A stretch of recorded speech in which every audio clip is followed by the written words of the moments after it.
मुजफ्फरनगर के सुख तीर्थ में स्थित सद्गुरु सुमनदास महाराज के आश्रम पर आज ज्ञान भिक्षुदास महाराज की पुण्यतिथि के अवसर पर एक विशाल सत्संग का आयोजन किया गया।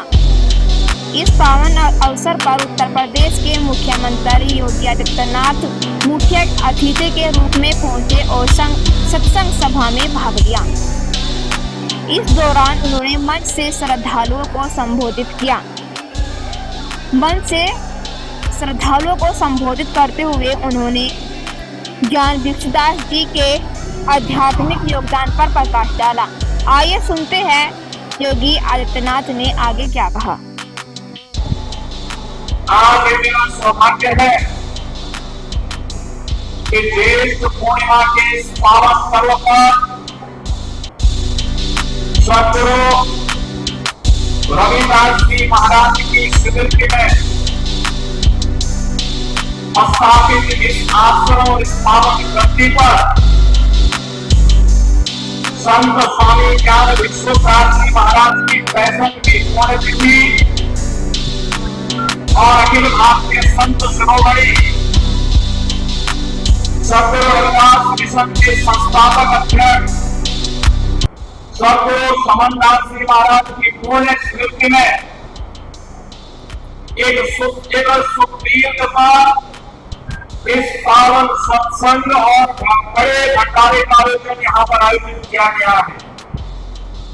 मैं सबसे पहले इस ज्येष्ठ पूर्णिमा के अवसर पर पूरे प्रदेश वासियों को हृदय से बधाई देता हूं।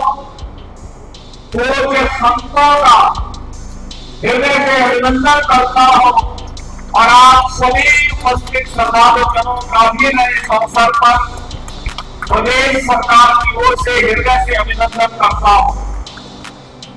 और भाइयों, जब हम पूज्य संतों की परंपरा की बात करते हैं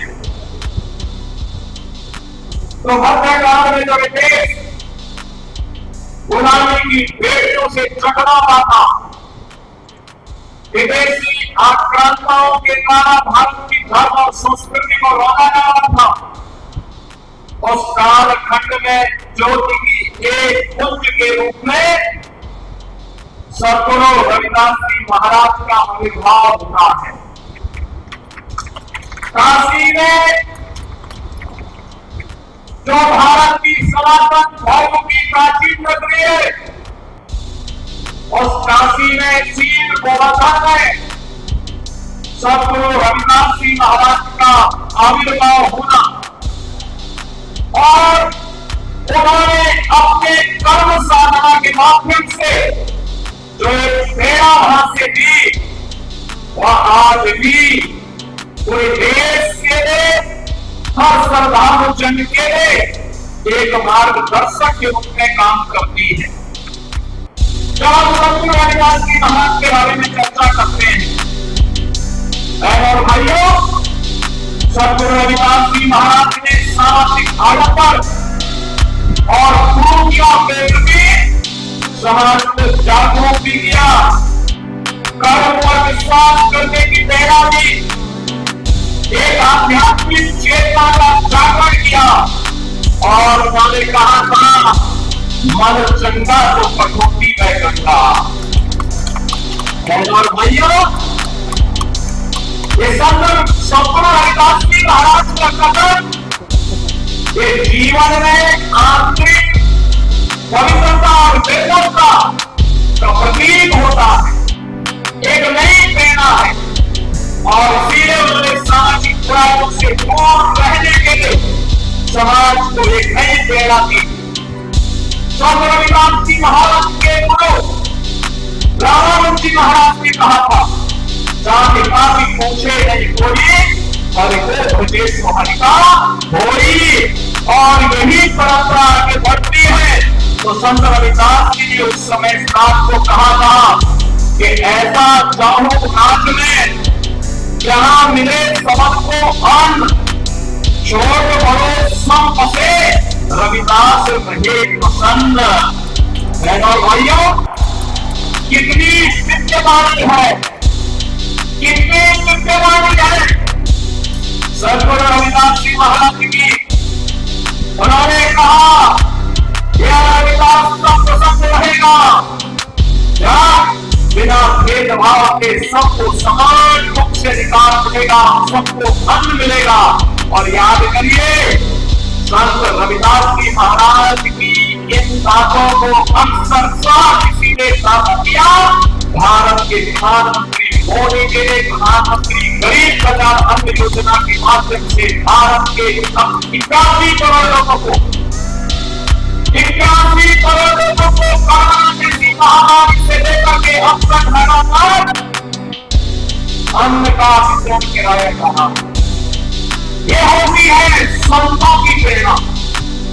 ये मेरा सौभाग्य है सदगुरु रविदास जी महाराज की पावन जन्मभूमि धीर गोवर्धन काशी में वहां पर प्रधानमंत्री मोदी जी की प्रेरणा से हम लोगों ने पहले वहां पर 14 के पहले मोदी जी के आने के पहले वहां जाने का रास्ता बहुत संकरा था, सिंगल लेन का सड़क था। आज हमने वहां 4 लेन की सड़क से जोड़ दिया। आश्रम को भव्य रूप दे दिया है, बहुत भव्य रूप दे दिया है। और आश्रम को भव्य रूप देने के साथ साथ सदगुरु रविदास जी महाराज की भव्य प्रतिमा स्थापना के साथ साथ अन्न क्षेत्र का निर्माण और रविदास जी महाराज के नाम पर सैकड़ों बीघा जमीन को खरीद करके वहां पर सदगुरु रविदास जी महाराज का नाम का भव्य प्रतिमा की स्थापना का काम भी वहां पर आज मोदी जी की प्रेरणा से संपन्न हो चुका है। भाइयों, इन दिव्य संतों ने समाज को एक राह दिखाई और रहा एकता की राह है, एकता की राह है, समाज को जोड़ने की राह है। और राह जो कोई किराना और कांगना की घटना नहीं होने देती, ये वही राह है जो हमें सुरक्षा की गारंटी भी देती है, हमारा संरक्षण की गारंटी भी देती है, हमारे उत्थान का मार्ग भी प्रशस्त करती है और सब और विषम परिस्थितियों में हमें लड़ने की भी प्रेरणा प्रदान करती है। और यही तो कार्य सदगुरु रविदास जी महाराज की प्रेरणा को आगे बढ़ाने का काम किया है। इस सुख तीर्थ में संत स्वामी ज्ञान विश्वनाथ जी महाराज एक सुख तीर्थ भारत की सनातन धर्म की परंपरा का एक पौराणिक तीर्थ है। आज से नहीं, ये भारत बोलिए 5000 वर्ष पहले सुखदेव जी महाराज ने राजा परीक्षित को पहली भारत की कथा सिद्धांत के सुना करके उन्हें मुक्ति का मार्ग प्रशस्त करने के लिए जीवन में भक्ति का ज्ञान का और मुक्ति का ज्ञान नहीं तो हो सकता है, इसकी प्रेरणा इसी पावन धाम से याद करिए। मां गंगा भारत की सनातन धर्म की परंपरा के अग्रम और अच्छे स्थान है, तो सब और विषम परिस्थितियों में हम सबको उद्धार का मार्ग प्रशस्त करती है। हम कैसे मां गंगा को भूल सकते हैं, हम कैसे आपको तीर्थ को भूल सकते हैं। और याद करिए, ये 5000 साल पहले इसी तीर्थ में सब घटनाक्रम घटित होता है। दुनिया के अंदर कोई महत्वपूर्ण संप्रदाय तो बताए कि 5000 साल का इतिहास कितने लोगों का, कितने लोगों का। एक केवल दावा आप कर सकते हैं जिसके उत्तराधिकारी आप हैं और जिसके पास हमारे पूज्य संत जन है, तो आप यहाँ पर इस तीर्थ में यहाँ उपस्थित हैं। और बहनों भाइयों, आज हम यहाँ पे संत स्वामी ज्ञान विश्वनाथ जी महाराज की 65वीं पूरे जीवन हम एकत्र हुए हैं। मैं उनकी स्मृतियों को नमन करता हूँ, उन्हें विनम्र श्रद्धांजलि अर्पित करता हूँ। और यहाँ पर एक उत्सव भंडारा, स्मृति भंडारा यहाँ पर आयोजित किया गया है सदगुरु समनदास जी महाराज की स्मृति में।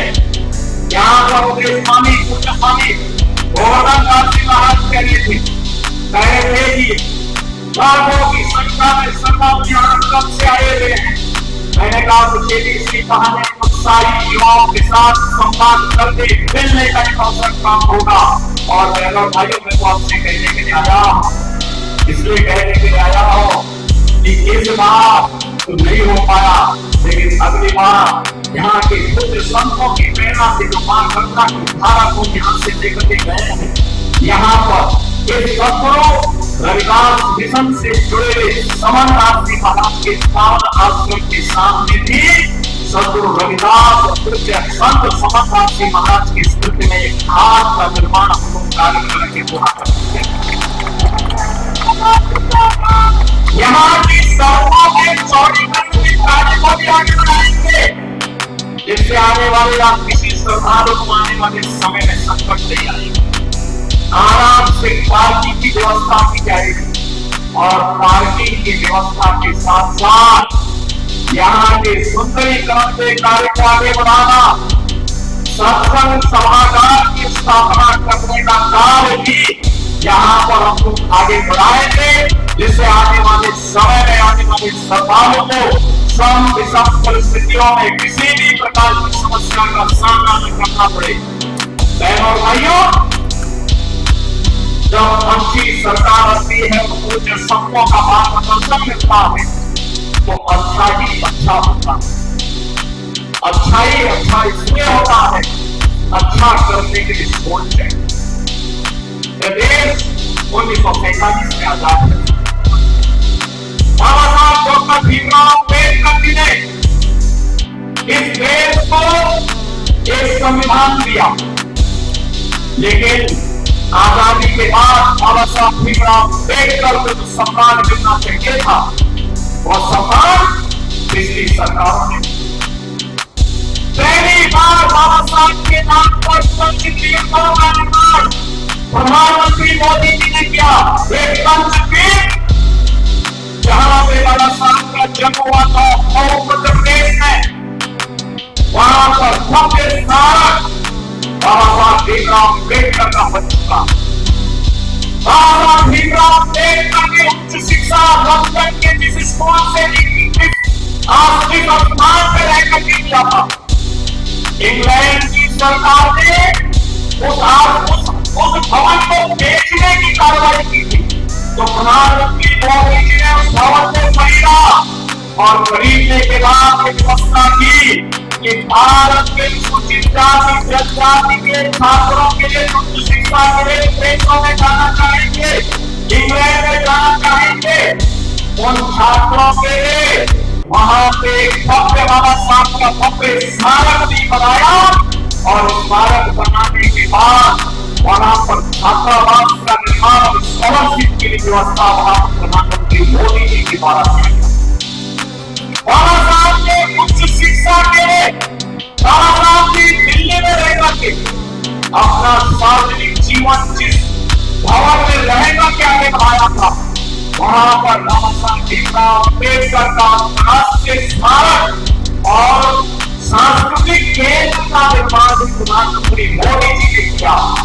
और यही नहीं, बाबा साहब ने 1956 में उनकी दीक्षा भूमि नागपुर में भी भव्य स्मारक के निर्माण का काम प्रधानमंत्री मोदी जी ने कराया और चैत्य भूमि मुंबई में भी बाबा साहब का भव्य प्रतिमा और विशाल भव्य स्मारक और विशाल प्रतिमा का निर्माण भी प्रधानमंत्री मोदी जी के मार्गदर्शन में स्थापित हो पाया। बहनों और भाइयों, कहने के लिए सबका में बात आई, लेकिन बाबा साहब का सम्मान हो, बाबा साहब की गौरव और गरिमा के लोग उनके सांस्कृतिक केंद्र और उनकी स्मृतियों को आगे बढ़ाने का काम हो सके। याद करिए, 26 नवंबर की तिथि 26 नवंबर 1949 में बाबा साहब ने भारत का संविधान का निर्माण किया था। 24 नवंबर 1949 से लेकर के 2015 तक कभी भी किसी भी सरकार ने बाबा साहब के नाम पर समारोह नहीं किया, लेकिन प्रधानमंत्री मोदी जी ने 24 नवंबर की तिथि को बाबा साहब भीमराव अम्बेडकर की स्मृति में संविधान दिवस के रूप में मनाने का काम किया है। और आज भारत के अंदर 26 नवंबर की तिथि 26 नवंबर की तिथि संविधान दिवस के रूप में आयोजित होती है।